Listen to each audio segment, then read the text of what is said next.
أخيرًا جرّبت وصفة النوتيلا اللي واخدة 10 مليون مشاهدة، عايزة أقول لكم إن النتيجة طالعة تجنن، خليكم معايا لآخر الفيديو علشان تشوفوا النتيجة.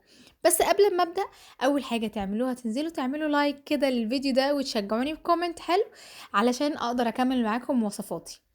أول حاجة هي قالت إن أنا لازم أعمل الحليب المكثف المحلى. ده بيتعمل إزاي؟ تقدري إن أنتِ تشتريه من برّه جاهز أو تقدري تعمليه في البيت.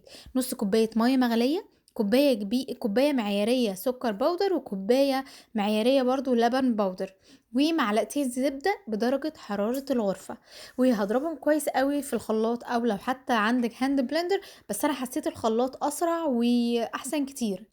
وهابدأ أحطهم في أي بولة برطمان عندِك ونحطهم في التلاجة شوية عشان لازم أستخدمهم ساقعين، ما ينفعش يكونوا سخنين. أنا سِبتها ليلة كاملة هنا بقى بدأت اللبن المكثف المُحلّى، خدت منه كوباية معيارية ونزلت بيها في الخلاط بتاعي، وهاستخدم كمان معاه ربع كوباية من الزيت، وهاستخدم معلقتين كاكاو خام.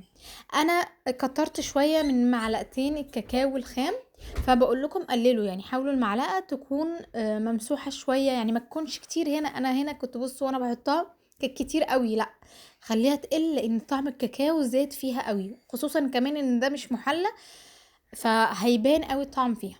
بُصّوا القوام هنا عايزة أقول لكم بعد ما ضربت شوية بيتقل معايا على طول، حلو جدًا. طبعًا هي قالت ده اختياري، ريحة بندق أو مكسّب بطعم البندق، تمام. أنا اشتريت الإزازة دي من عند العطار كانت ب35 جنيه. عايزة أقول لكم إن هي فرقت في طعم الشوكولات جدًا، جدًا، جدًا، فأنا أنصح اللي هيعملها يعملها بيها، علشان هتدّي طعم كده البندق في الشوكولات تبقى حلوة جدًا. حطيت نُص معلقة، لأ، هي كانت كمان عايزة ربع معلقة كبيرة. يعني بُصّوا الحبّة دول، يعني قولي مثلًا معلقة صغيرة، لأ حطي نُص معلقة صغيرة، لإن هي ريحتها كانت قوية جدًا ونفاذة. وهنا برضه اديتها ضربتين كمان تاني في الخلاط عشان الريحة دي تمتزج، وبعد كده صبيتها بقى في برطمان عندي. هنا كنت بقى باضربها خلاص، وابني كان بيساعدني كمان وانا باضرب الشوكولاتة ديّة. كنت محتارة احطها لهم في العلبة بتاعة الشوكولات اصلا ولا علبة على قدها، فقررت خلاص ان انا في علبة على قدها، وخليتها كمان بلاستيك علشان لو اي طفل مسكها ما تقعش تتكسر. تمام.